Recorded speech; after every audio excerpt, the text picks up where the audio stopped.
मागील काही दिवसापूर्वी आपण पाहिलं होतं की 24 ते 27 वचनामध्ये की त्यामध्ये देखील पाहिलं की देव आपल्याला सोडवण्याकरता कशा रीतीने या जगामध्ये येऊन त्याच्यासारखं आपल्याला समोर उभं करतो, त्यासारखं आपल्याला बनवतो आणि आपल्या मधून प्रभू येशू ख्रिस्त उत्तम राजा, उत्तम गौरवी देव कशा रीती ठेवतो आणि ते लोक पूर्णपणे चकित होतात आणि चकित होण्याचा परिणाम देखील आपण पाहिला होता. मागील आठवड्यामध्ये जे पाहिलं होतं आपण 28 वचन पाहिलं होतं आणि ते एका वचनामधूनच आपण पाहिलं होतं की एक मोठ्या लोकांचं गोष्ट म्हणजे आपल्याला आपण पाहिलं होतं की देवाचा म्हणजे राजाचा शब्द मोडणे, त्यानंतरला देवाची सेवा करणे आणि उपासना करणे, या अनेक गोष्टीतून आपल्याला कळलं होतं की मोठे पण, छोटे तरुण पण आणि जे लहानपण आहे त्याच्यामधून देखील देव आपला कसा उपयोग करत आहे. आपण सुरुवातीपासून पाहत आलो की या ठिकाणी तिघांची नावं आहेत, ते म्हणजे शद्रक, मेशक, अभिधनगो. आणि या तिघांच्या चित्रातून पाहत आहोत की जशा प्रकारे शद्रक जर लहान आहे तर लहान मुलांचं चित्र, मेशक जर तरुण आहे तरुणाचं चित्र, आणि अभिधनगो जर मोठा आहे तर म्हातारी आपल्या चर्चमध्ये असणारे वयोवृद्ध यांचं चित्र या ठिकाणी आपण पाहत आहोत. एक मंडळीचं चित्र असताना आपण कशा रीतीने प्रभूच्या वचनामध्ये, प्रभूच्या मार्गामध्ये आपण वाढणं, चालणं आणि सर्वांना घेऊन चालणं. कारण की आपण या अध्यायाच्या सुरुवातीपासून पाहत आहोत, असं काही लिहिलेलं नाही या ठिकाणी की शद्रकने बोलला किंवा मेशकच बोलला किंवा अभिधंग बोलला. ज्या ज्या वेळेस त्यांचं बोलणं आलं त्यावेळेस तिघांचं नाव आलं. मंडळी या नात्याने प्रियानो, आपण देखील विश्वासणाऱ्या नात्याने आपण ही अशा प्रकारेच असणं फार गरजेचं आहे. आपली ओळख लहान मुलांमधून कळाली पाहिजे, आपली ओळख तरुणातून कळाली पाहिजे, आपली ओळख वृद्धातून कळाली पाहिजे. एक विश्वासणारे, प्रभूवर विश्वास ठेवणारे अशा रीतीची ओळख आपण करण्यास प्रभू आपल्याला शिकवित आहे, कळवत आहे. त्याबद्दल मी देवाचे आभार मानतो. आज कधीच्यात आपला थोडा शेवटचा भाग आहे आणि आपण तो पाहणार आहोत आणि त्यानंतर देवबाप आपल्याला चालू आहे तशा प्रकारे आपण चालण्याचा प्रयत्न करूया. आज आपण जे पाहणार आहोत ते दानिएल याचा 3रा अध्याय आणि 29वा वचन. दानिएल याचा 3रा अध्याय आणि 29वा वचन. त्यामध्ये असं लिहिलेलं आहे, याकरिता मी फरमावितो की सर्व लोक, प्रत्येक राष्ट्राचे व प्रत्येक भाषा बोलणारे लोक यापैकी जे जे कोणी शद्रक, मेशक व अभिधनगो यांच्या देवाविरुद्ध काही बोलतील त्यांचे तुकडे तुकडे करण्यात येतील, त्यांच्या घराचे उकिरडे करण्यात येईल.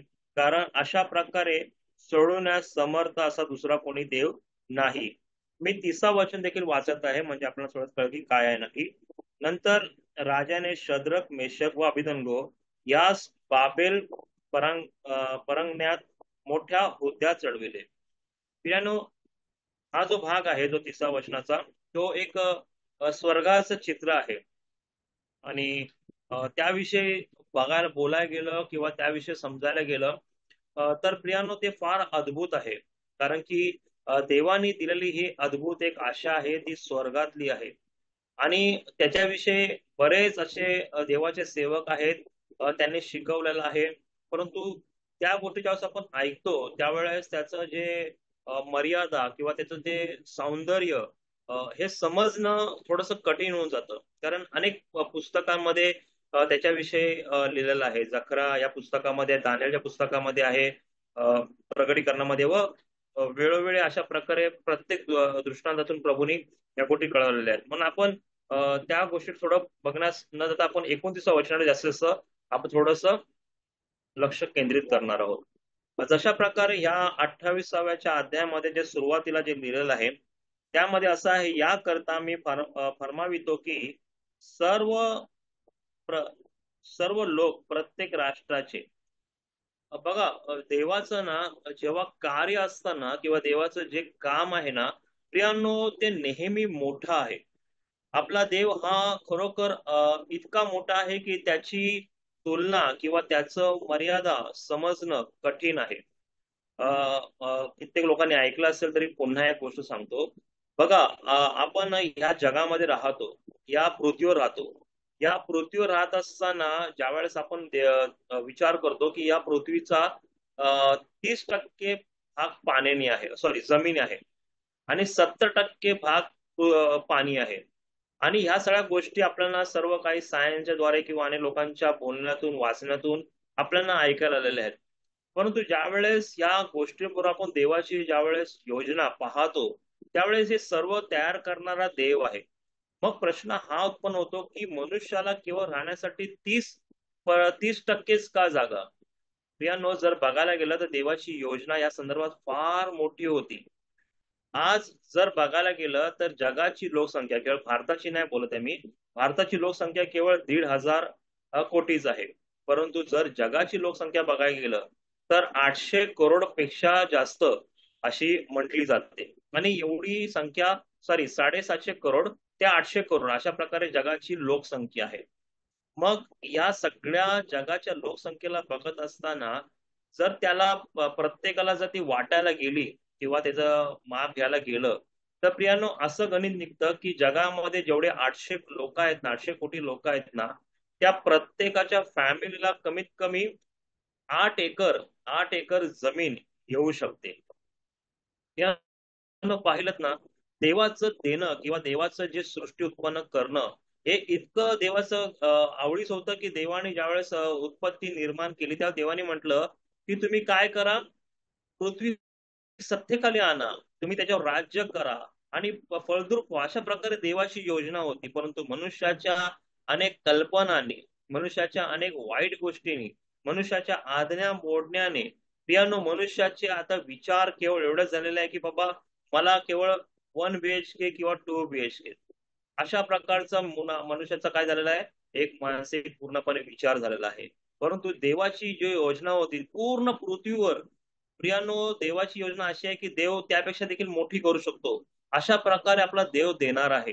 देव देतो जेव्हा अफाट देतो. देव विचार करतो तेव्हा अफाट विचार करतो.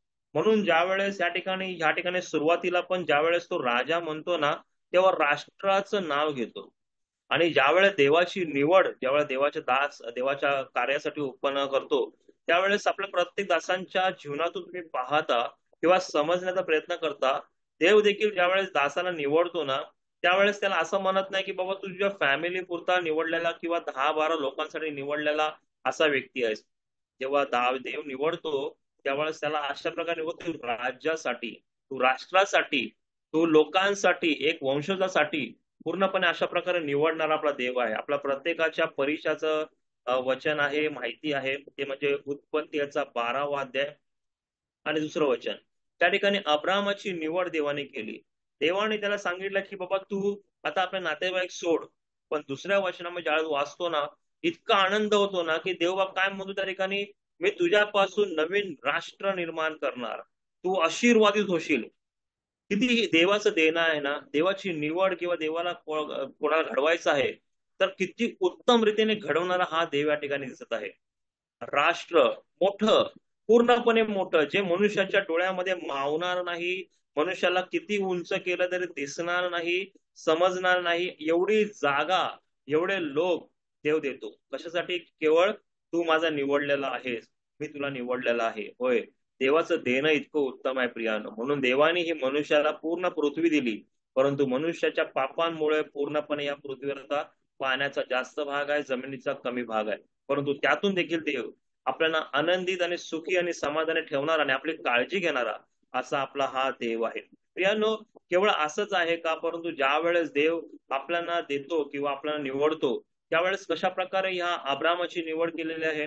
प्रियानो, ह्या अब्रामा विषयी जेव्हा विचार करतो, हा अब्राम इस्रायल लोकांचा किंवा यहुदी लोकांचा तर बाप पिता म्हणून त्याला म्हटलंच आहे. परंतु ज्या वेळेस आपण ह्या जगातील अनेक लोकांचा विचार करतो, म्हणजे जे मुसलमान व्यक्ती आहेत ते सुद्धा अब्रामाला मानतात. प्रियानो, त्यांचा सुद्धा एक पिता झालेला आहे. आणि खरोखर आपल्याला तर एक अद्भुत गोष्ट ही कळते की ज्या वेळेस आपण लूक शुभवर्तमान याचा 19वा अध्याय आणि 9व्या वचनामध्ये आतो, त्यावेळेस जकऱ्याचं उदाहरण तुम्हाला मला दिसतं. एक एक चुकणारा, एक वाईट काम करणारा, एक जगामधला व्यवहार करणारा, लोकांना लुबाडून घेणारा असा जो जखऱ्या त्या ठिकाणी आहे, त्या जखऱ्याला देखील देवबाप काय करत आहे, येशू ख्रिस्त त्या ठिकाणी म्हणत आहे की हा अब्रामाचा पुत्र आहे. होय प्रियांनो, यातून काय कळतं की जे जे चुकत आहे, जे चुकलेले आहे, ज्या प्रकारे आपला विचार करून जगामध्ये भोगलेले आहेत, परंतु जर प्रभू येशू ख्रिस्ताला समजण्याचा प्रयत्न करत आहेत, प्रभू येशू ख्रिस्ताला जाणण्याचा प्रयत्न करत आहेत, अशा चुकलेल्या व्यक्तीला, अशा वाईट गोष्टी करणाऱ्या व्यक्तीला देखील देव बाप आपल्या निवडलेल्या दासाच्या घराण्यामध्ये, त्याच्या राज्यामध्ये, त्याच्या राष्ट्रामध्ये तो घेत आहे. किती हे अद्भुत आहे, किती हे महान आहे. आणि स्वतः प्रभू येशू ख्रिस्त त्या जकऱ्याला त्या ठिकाणी काय करत आहे, तो निवडत आहे. अहो एवढंच केवळ नाही, परंतु आमच्या महान प्रभू येशू ख्रिस्ताचं प्रेम, आमच्या महान देवाचं प्रेम आम्ही ज्यावेळेस पाहतो, त्या क्रूस खांबाचं चित्र आमच्या डोळ्यासमोर ज्यावेळेस आणतो, त्या वधस्तंभावरती त्या 3 खिळ्यावर लटकणारा आमचा महान राजा, इतका वेदना सहन करत असताना, तिथे दुःख सहन करत असताना असणारा आमचा राजा, अनेक लोकांचं त्या ठिकाणी देखील बोलणं सहन करत असताना तो राजा, त्या ठिकाणी असणारा एक चोर देखील आपण लूक शुभवर्तमान 22 अध्याय 43 वचनामध्ये पाहतो. त्यामध्ये चोर आहे, तो काय करत आहे, एक चोर त्याची टिंगल करत आहे की तू देवाचा पुत्र आहे तर मला पण सोडव आणि आम्हाला आणि तुला पण सोडव. परंतु त्या ठिकाणी एक दुसरा चोर आहे, तो म्हणत आहे की बाबा माझी, तू जेव्हा पुन्हा येशील तेव्हा फक्त माझी आठवण कर, माझी आठवण कर. एवढं कळ म्हटल्यानंतरला त्या प्रवेश ख्रिस्त आपल्या वेदना विसरलेला आहे, आपले त्रास विसरला आहे. एका मनुष्याला जो इतका वर्ष आयुष्यभर त्यांनी चोरी केली, त्या मनुष्याला तारण्याकरता, त्या मनुष्याला एक उत्तम जागा देण्याकरता म्हणत आहे की तू माझ्याबरोबर आज, उद्या नाही, थोड्या वेळापूर्वी नाही, आज तू माझ्यावर काय आहेस, सुखलोकात असशील. सुखलोक जे एवढं सुंदर आहे, सुखलोक त्या ठिकाणी त्या नावाचा अर्थ बघा ना, सुख आणि लोक म्हणजे काय, कुठल्या प्रकारचं दुःखच नाही, सगळं आनंदाचं असणारं शहर, आनंदामध्ये असणारं जे गोष्टी, अशा ठिकाणी त्याची निवड, अशा ठिकाणाचं एक ठिकाण अशा प्रकारे देव देतो. किती आपला देव आहे ना मोठा, की तो इतक्या मोठ्या गोष्टी, इतक्या चांगल्या गोष्टी, इतक्या उत्तम गोष्टी देणारा देव या ठिकाणी दिसतो. म्हणून तो राजा त्यावेळेस ज्यावेळेस म्हणतो ना, त्या देवाचा चमत्कार पाहतो, देवाचं काम पाहतो, त्या विश्वासणाऱ्यांना जेव्हा पाहतो, तो चकित होतो.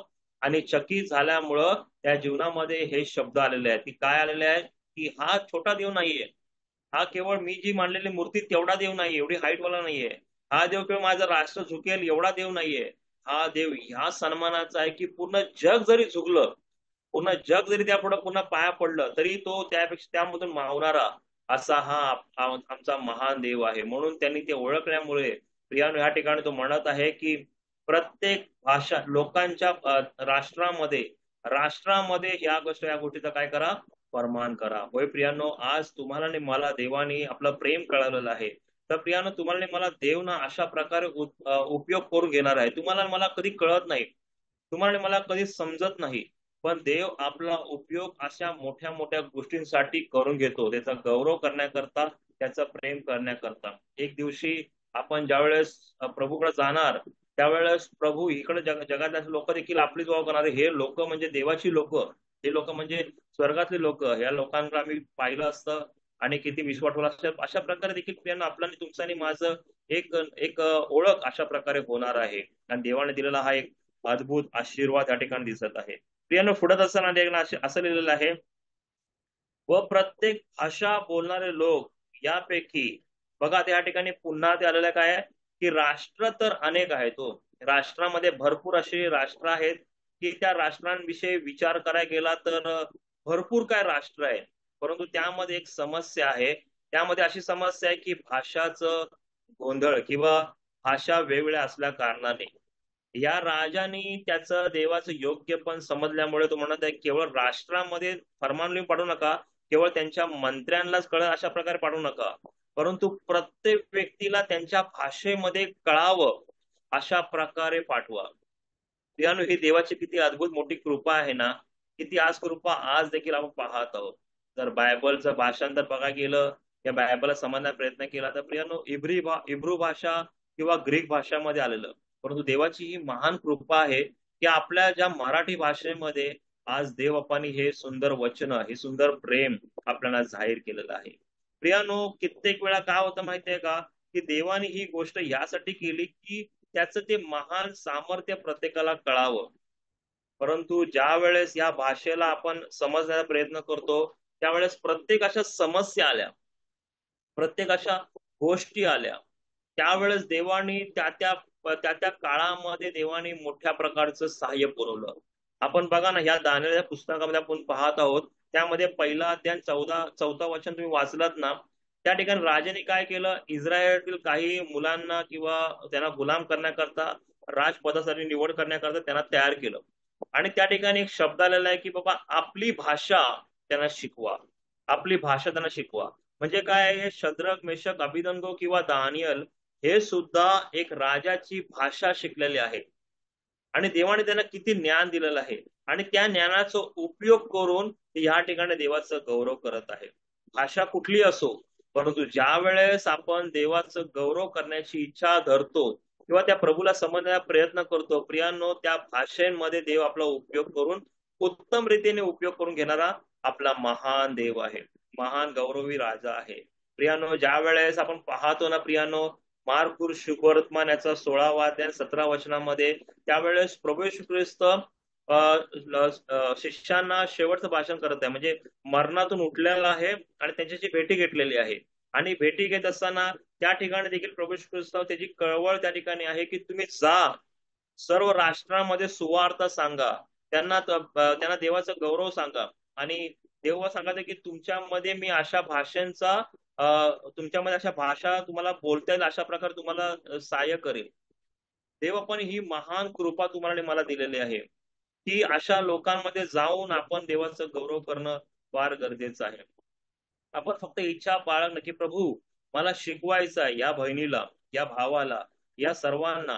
प्रियानो, त्या ठिकाणी जाऊन प्रभू आपलं गौरव उत्तम रीतीने तुमच्या आणि माझ्या जीवनातून करून घेतो. मग ती हिंदी असू दे, ती इंग्लिश असू दे, ती तेलुगू असू दे ना, कुठले असू दे, प्रियानो, त्या ठिकाणी जाऊन प्रभू आपला गौरव करून घेतो. आज आपण अनेक सेवकांच्या कॉन्टॅक्ट मध्ये किंवा त्यांच्या विचारांमध्ये पाहतो, असे किती एक सेवक या मुंबईमध्ये पण आहेत, ते केरलाचे आहे, ते चेन्नईचे आहे, त्यांची भाषा वेगळी असून ते मराठीमध्ये उत्तम रीतीने समजवणारे ह्या ठिकाणी दास आपल्याला दिसतात. प्रियानो, एवढंच केवळ नाही तर अनेक आपल्या महाराष्ट्रात देखील मराठी भाषा बोलणारे देखील एक उत्तम रीतीने बाहेर गावी, म्हणजे काही सभा अशा आहेत की त्या फक्त बाहेर गावच्या लोकांसाठी तिथे देखील बोलणारे आपले काही बंधुजन दिसतात किंवा सेवक दिसतात.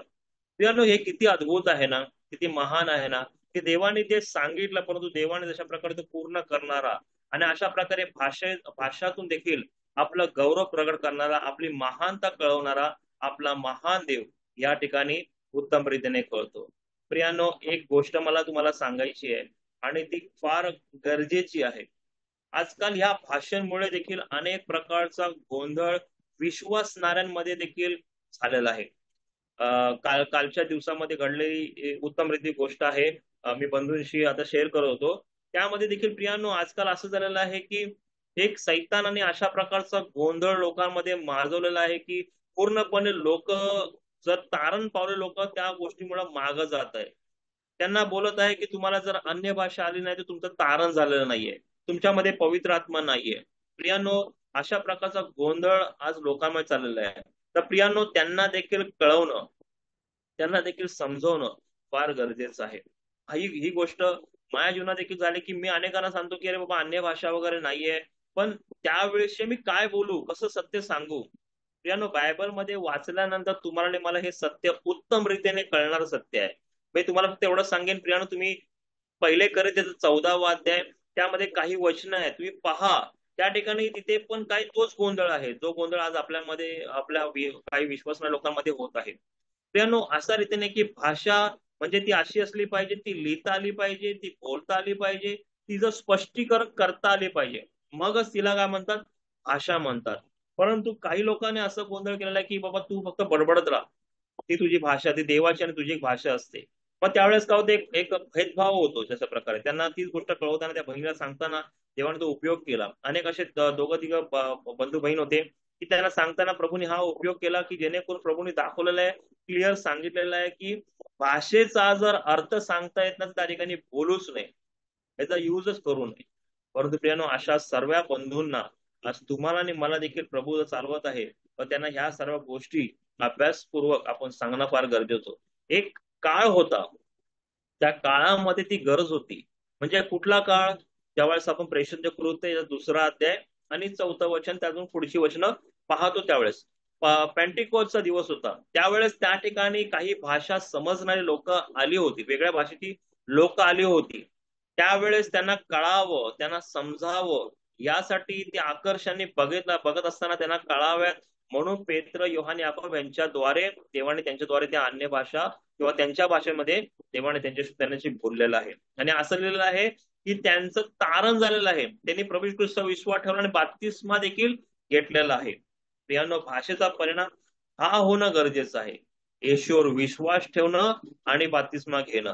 जर त्या भाषेचा उपयोग त्यासाठी होत नाही, प्रभू ख्रिस्ताला समजण्यासाठी होत नाही, प्रभू ख्रिस्ताला जाण्यासाठी होत नाही, त्या प्रियानो त्या भाषेला शिकून काहीही फायदा नाही. मग ती कितीही नॉलेजवाली भाषा असो, ती कितीही सायन्सवाली भाषा असो, कितीही मोठी भाषा असो, जर प्रवेश ख्रिस्त कळत नाही त्या भाषेचा काहीच उपयोग नाही. ही गोष्ट आपल्याला या वचनातून किंवा देवाच्या जीवनातून आपल्याला उत्तम रीतीने कळते. मी त्या बंधूंना, त्या बहिणीला एकच सांगितलं, ते म्हणजे असं की बघा, प्रभू येशू ख्रिस्त किती अद्भुत आहे, प्रभू येशू ख्रिस्त किती महान आहे. प्रियानो, त्यांच्या जीवनामध्ये केवळ त्या भाषेच्या गोंधळाने असं केलेलं की तुम्हाला चमत्कार येतात, तुम्हाला येशू चमत्कार करणार आहे, येशू मेल्याला उठवणार आहे, येशू अनेक प्रकारचे कामं करणार आहे, ही गोष्ट त्यांना कळालेली आहे.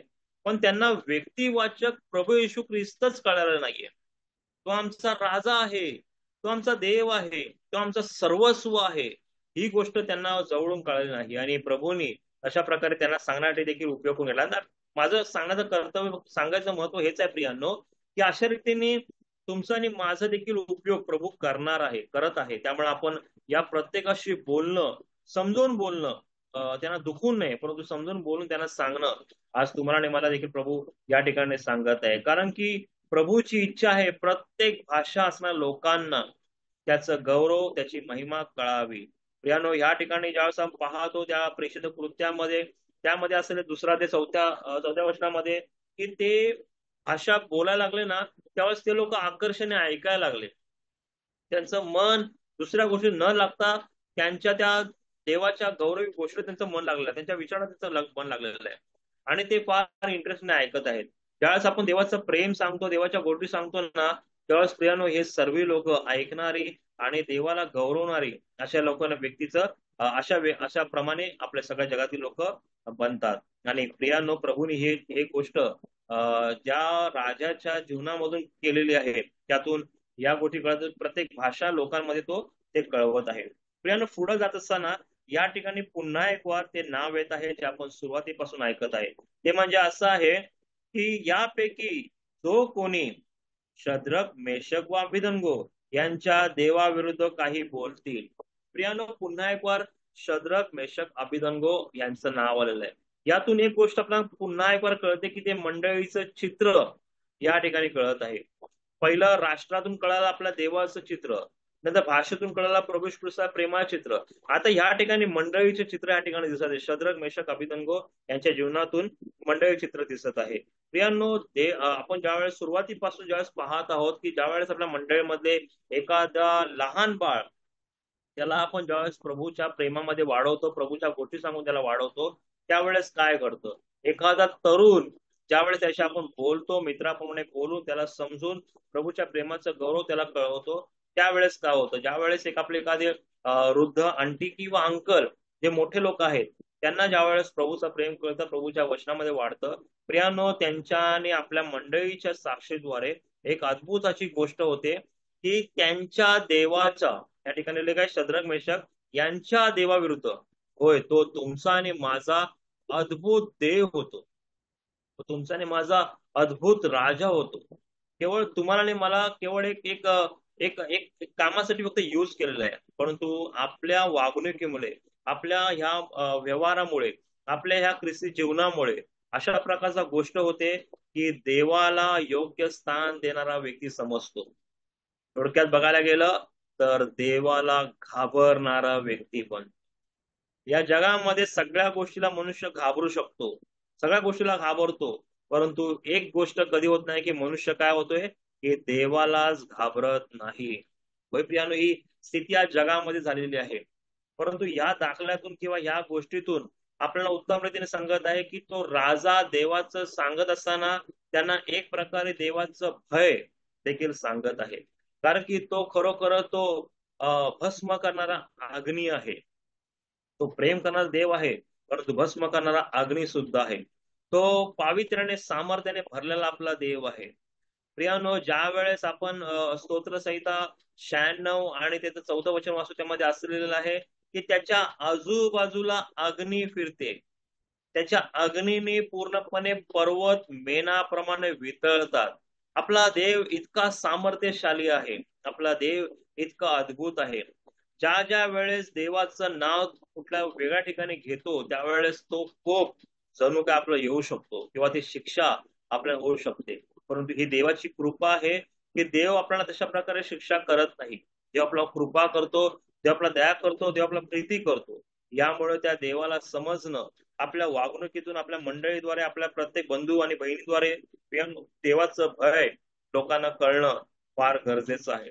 बघा ना, ह्या ठिकाणी त्या भयाची एक प्रकारे उलगडा त्या ठिकाणी नबुकदनेस्तर करत आहे. तो काय म्हणत आहे बघा, त्यांचे तुकडे तुकडे करण्यात येतील, त्यांचे घराने उकिरड्यात करण्यात येतील. प्रियानो, ह्या दोन गोष्टी ज्या विचार करत होतो ना, त्यावेळेस मला थोडं समजत नव्हतं ते म्हणजे काय उकिरडे. तर मला असं वाटत होतं की उकिरडे म्हणजे कसं वेगळं केलेलं आणि एक वेगळं असं ठिकाणी टाकलेलं, असं वाटत होतं.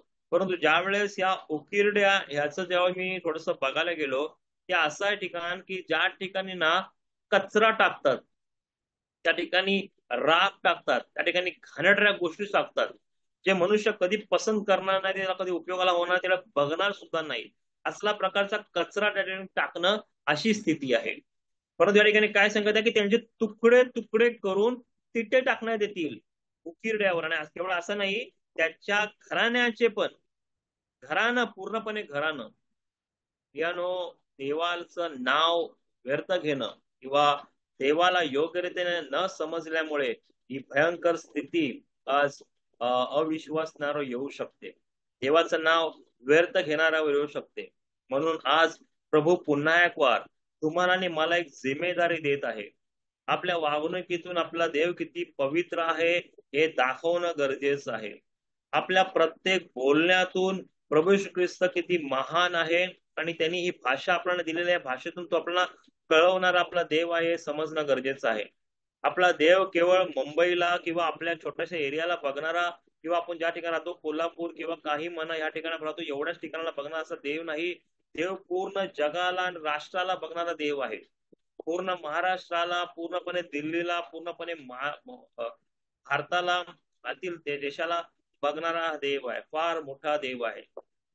आज प्रियानो, अशा प्रकारे कळवणं फार गरजेचं आहे. कारण की देवाची इच्छा नाहीये की कोणाचा नाश व्हावा. देवाची इच्छा आहे या प्रत्येक राष्ट्राचा पालट व्हावा. देवाची इच्छा आहे ज्या ज्या भाषेमध्ये आहे त्या प्रत्येक भाषामधून समजून त्यांना देवाचा गौरव करूया. पण जाणार कोण, कळवणार कोण, सांगणार कोण? तर प्रियानो, या ठिकाणी लिहिलेलं आहे की शद्रक मेषक अभिदंगो यांचा देव. होय प्रियानो, आज तुमचा आणि माझा, जर आपण तरुण आहोत, आज तुमचा देव उपयोग करायला मागत आहे. जर आपण म्हातारे आहोत, आज देव तुमचा उपयोग करायला मागत आहे. जर आपण तरुण आहोत, आज देव तुमचा आणि माझा उपयोग करायला मागत आहे. तर या आपण त्या आपल्या देवाला आपल्या जीवनातून दर्शवूया. आपल्या देवाचं महान प्रेम आपण कळवूया. तो देव भस्म करणारा अग्नी आहे. तो देव सामर्थ्याने भरलेला देव आहे. तो प्रेम करणारा देव आहे. आणि तो अशा प्रकारे देव प्रेम करणारा आहे की ज्यावेळेस वधस्तंभाचं ज्यावेळेस आपण आठवण करतो, त्या वधस्तंभावर व्याधी सहन करत असणारा आमचा महान प्रभू ख्रिस्त ज्यावेळेस ठेवतो, त्या ठिकाणी राहतो, ज्यावेळेस वेदना सहन करत आहे, त्या वेदना सहन करत असताना जे प्रेम तो करत आहे की हे देवा, यांना कळत नाही कारण हे काय करतात.